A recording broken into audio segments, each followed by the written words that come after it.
Bonjour à tous, ravi de vous retrouver pour ce nouveau numéro de J'ai l'info, le magazine du Grésivaudan. Alors cette semaine, mon invité nous plongera dans le monde fantastique des distors puisque je reçois Caroline Capel. La jeune auteure sort Elora et le monde des distors, un premier roman qui traite de l'isolement à l'école et de la souffrance des jeunes.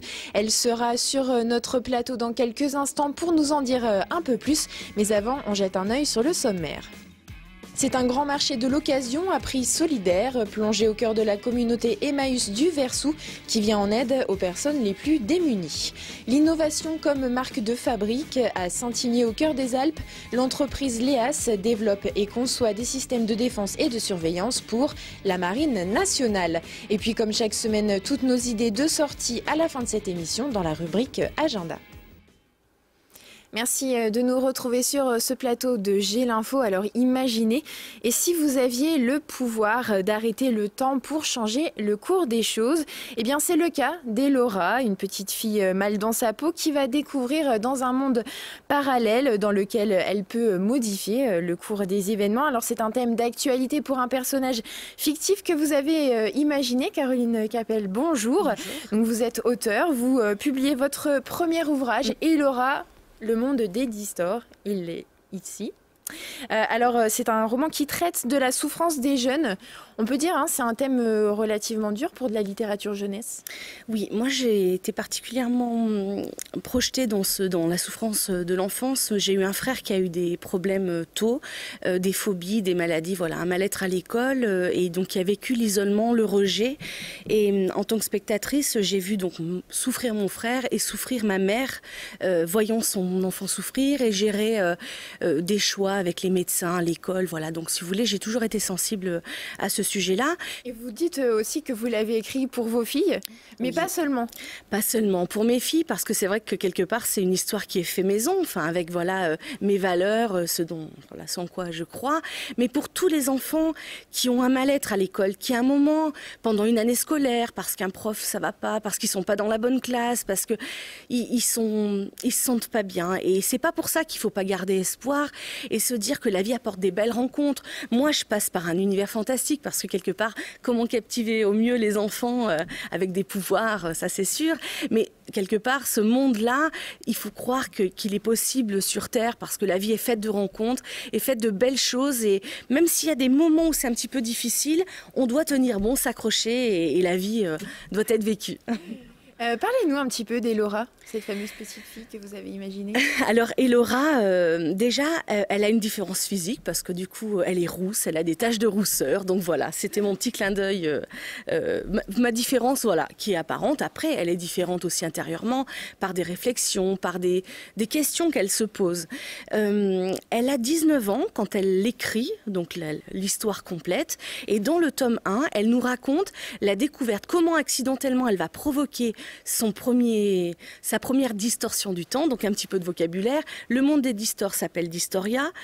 Donc Distoria est peuplé de distors et le pouvoir magique, c'est la distorsion du temps, c'est-à-dire le ralentissement d'un instant sur une zone définie, plus ou moins grande, suivant les capacités du distor. Donc elle va découvrir à 9 ans, accidentellement, parce qu'il va se passer voilà, quelque chose de fort, et elle va nous expliquer comment elle l'a ressenti, et après les distors, donc ces êtres-là, ne peuvent pas laisser une personne qui a développé ce pouvoir sans l'initier, lui faire découvrir le monde et lui expliquer, parce qu'il y a des règles, des protocoles, et au-delà d'un pouvoir sympathique, il y a vraiment des enjeux profonds sur une société. Ils sont là pour établir des déséquilibres, équilibrer le monde, les générations avec des notions fortes, des valeurs de bienveillance et d'altruisme, vraiment. Mais justement, en quoi les jeunes peuvent se reconnaître dans ce personnage? Alors, je pense que ce soit voilà, une différence physique ou un moment...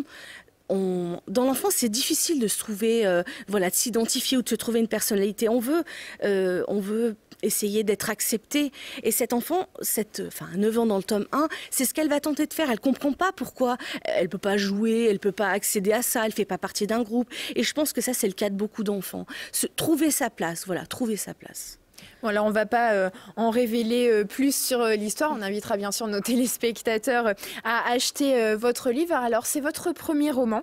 Est-ce que justement ça a été difficile pour une jeune auteure telle que vous de trouver un éditeur? Complètement. Au départ, j'ai vraiment découvert l'univers des maisons d'édition sur Internet. Hein, c'est vraiment là que j'ai commencé mes recherches. Les premières maisons qui se présentent, c'est souvent des maisons à compte d'auteur. C'est-à-dire que l'auteur, nouvel auteur, doit financer la création de la maquette, enfin voilà, les premiers coûts. Et c'est vrai que c'est pour ça que donc au départ j'ai lancé une compagnie, voilà, tout à fait. Et après, en communiquant sur mon livre, j'ai eu la chance d'intéresser des maisons classiques, donc avec des contrats à compte d'éditeur. Et j'ai fait une rencontre magnifique. Enfin, mon éditeur actuel, Hugues Facora, qui est quelqu'un qui avait vraiment les mêmes souhaits et les mêmes importances au niveau des messages que contiennent le livre.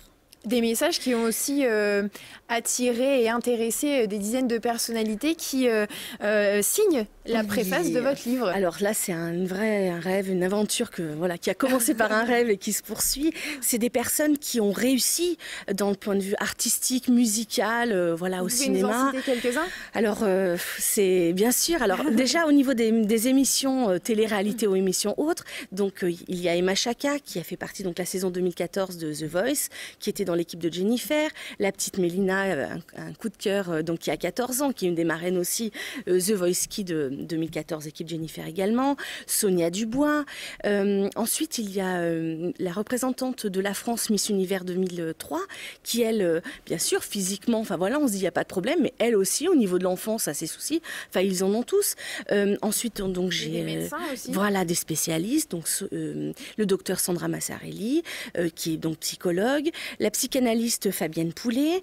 Est-ce que justement d'avoir des médecins, des psychanalystes, ça apporte encore plus de crédit au message que vous voulez faire passer? Je pense que c'est tellement et malheureusement un sujet actuel. Quand on voit, avant si vous voulez, il y avait des difficultés à l'école, mais maintenant avec les réseaux sociaux et avec les troubles, je pense la cruauté qui se développe à l'école, on se croit tranquille à la maison, mais pas du tout. Ça se poursuit le soir avec le numérique. Et donc, on voit les suicides des adolescents. Enfin, on peut aller dans l'extrême. C'est vraiment une préoccupation actuelle. Et je pense que tous les spécialistes s'intéressent à cette détresse de l'enfance. Et moi, je veux vraiment apporter de l'espoir et des messages en disant, je sais, oui, c'est dur d'être enfant, mais sachez que, il faut trouver du courage, communiquer avec ses parents, ne pas rompre quelconque lien et ça va bien se passer. C'est difficile pour tout le monde et ils vont le voir dans le livre. Alors je le remontre à nos téléspectateurs. Donc c'est le premier tome qui est sorti le 28 février dernier. C'est une trilogie, vous l'avez dit. Alors à quand le tome 2 et le tome 3? Alors l'histoire, elle est déjà bien dans ma tête depuis dès le départ d'ailleurs. Sur le tome 2, elle sera déjà plus adolescente. Et donc je suis en train de l'écrire et ça me fait beaucoup de bien de me retrouver avec mon personnage. Mais c'est vrai que je tire beaucoup d'enseignements de ce qui se passe autour de moi et des échanges que j'ai avec l'éditeur, avec les autres auteurs. Donc je pense que d'ici un an, je pense que dans ces mêmes périodes, début 2016, on pourra avoir le tome 2. Eh bien, on vous réinvitera alors dans ces cas-là. Avec plaisir. Caroline Capel, merci beaucoup d'avoir accepté notre invitation. Je signale aussi la sortie d'un autre livre, Le souffle des bannis de Jean-Claude Bèze, un autre auteur du Grésivaudan. Alors là, pas du tout de monde parallèle fantastique, mais le Grésivaudan à la fin du 19e siècle, en pleine révolution industrielle. Il est édité aux presses du Midi. Alors, on va quitter le monde magique et fantastique des distors pour aller chiner à Emmaüs au Versou, comme Elora les compagnons qui travaillent chaque jour pour cette communauté fondée par l'abbé Pierre en 1949 ne parviennent pas à trouver leur place dans la société. Laurie Baillet s'est promenée dans les allées de ce bric-à-brac géant de l'Occasion pour nous en expliquer les fondements. En 1949, l'abbé Pierre fonde le mouvement Emmaüs pour lutter contre la pauvreté et l'exclusion. Autour de Grenoble, 3 communautés viennent en aide aux personnes démunies. Sassenage, Lamure et le Versou. Sans étiquette religieuse ni politique, le principe d'Emmaüs repose uniquement sur des dons. C'est un grand supermarché de l'Occasion à petit prix.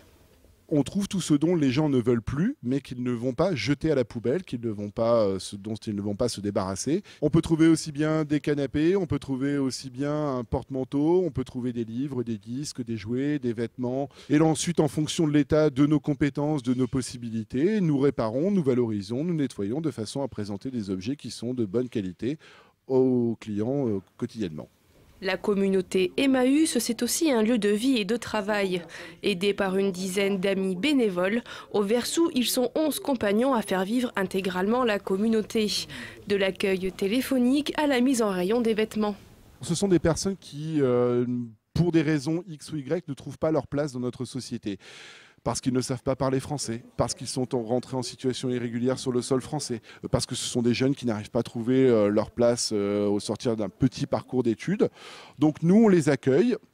Et après, ils ont le temps de construire leur projet et le temps de construire leur volonté oui ou non, de sortir de la communauté. Ça, ce sont les compagnons qui en décident. Emmaüs Grenoble participe aux actions de solidarité partout dans le monde. La communauté est à l'écoute des différentes demandes formulées par les associations locales, notamment sur des projets humanitaires à l'international.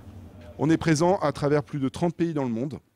Alors forcément, parce que l'abbé Pierre était français, parce qu'on correspond aussi à un système français, c'est en France qu'il y a le plus de groupes Emmaüs, mais vous avez des groupes Emmaüs à travers le monde entier. On forme un réseau international d'aide et d'entraide et de solidarité. En autofinancement complet, Emmaüs Grenoble offre en moyenne 90 000 € chaque année aux familles et aux associations du bassin grenoblois. 30 000 € sont également versés pour aider à la réalisation de projets solidaires étrangers. Alors si chez vous, vous avez de la vaisselle, des vêtements, des meubles, des objets toujours en bon état, mais dont vous ne vous servez plus, n'hésitez pas à les amener aux compagnons du Versou. Ils trouveront leur place sur les étals et feront certainement le bonheur de quelqu'un. Un geste solidaire que vous pouvez accomplir du mardi au samedi de 8h à midi et de 14h à 18h. C'est une expertise made in Grésivaudan à Saint-Imier.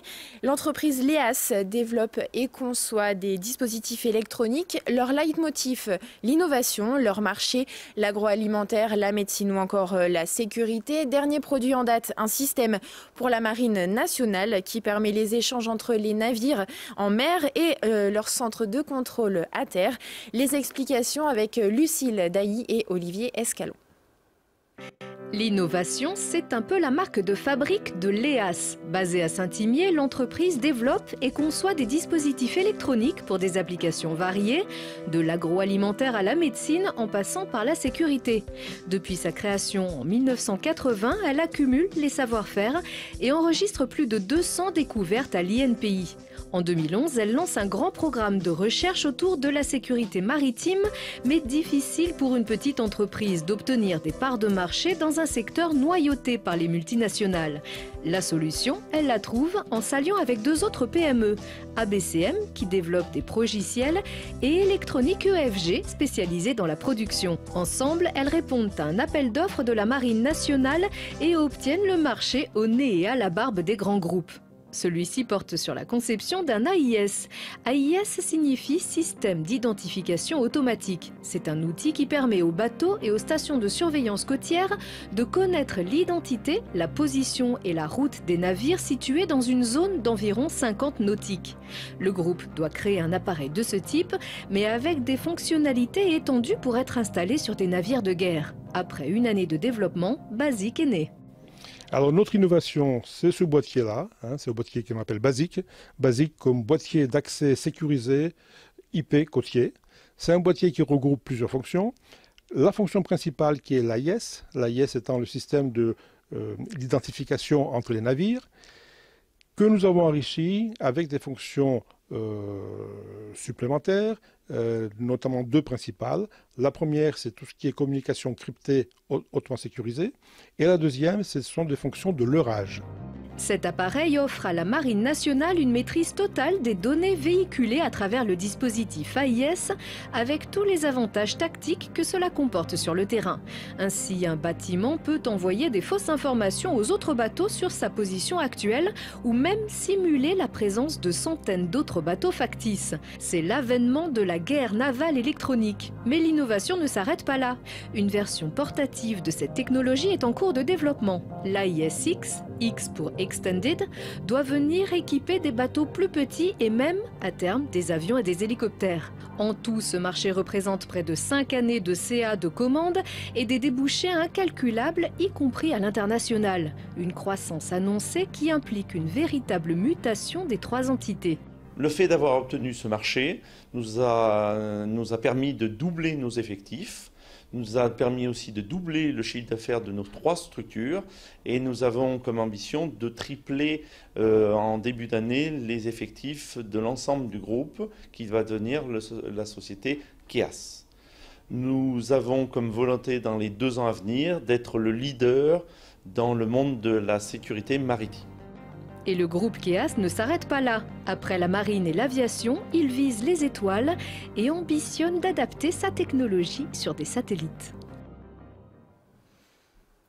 Et des étoiles, ils en avaient plein les yeux, les dirigeants de l'EAS, puisqu'en 2014, leur PME a reçu le prix Artinov dans la catégorie technologie. C'est une distinction remise chaque année par la Chambre des métiers et de l'artisanat de l'Isère. Allez, on passe à l'agenda. La vérité a-t-elle encore un sens pour la science? La science peut-elle découvrir la vérité ou seulement une vérité partielle? Jeudi au Belvédère à Saint-Martin-d'Uriage, il faudra se creuser les méninges. Anne Essidieu-Wessermann, professeure de philosophie, vous donne rendez-vous à 20 h pour un instant philo. La vérité dans les sciences sera au cœur du dialogue mené par Aurélien Barraud. Il est astrophysicien et professeur à l'Université de Grenoble. Dans un registre plus léger, si vous aimez descendre les pistes de ski à la nuit tombée, glissez jusqu'au collet d'Alvar. La station organise pour la dernière fois cette saison une session géante de ski nocturne. Et mesdames, vous serez ravis de savoir qu'elle vous sera entièrement consacrée à l'occasion de la journée de la femme du 8 mars. 60% du domaine sera ouvert de 19 h à 22 h 30, tout comme le télésiège du Grand Collet. Alors n'hésitez plus, c'est votre dernière chance.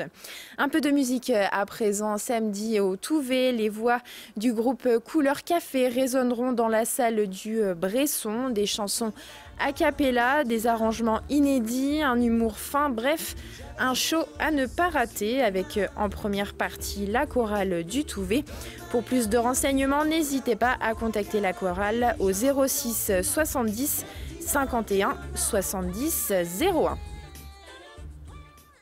Et puis dimanche, retour en station pour une initiation au biathlon. C'est l'espace nordique du Barrios qui vous invite.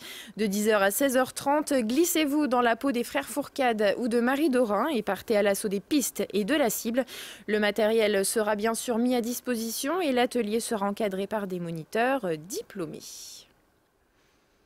Et puis la première tant attendue est arrivée mardi prochain. Les comédiens de la compagnie Entre en scène vous feront vivre les aventures d'Antigone de Jean Anouilh, jeune femme rebelle qui se révoltera contre l'injustice et l'ordre établi de la société.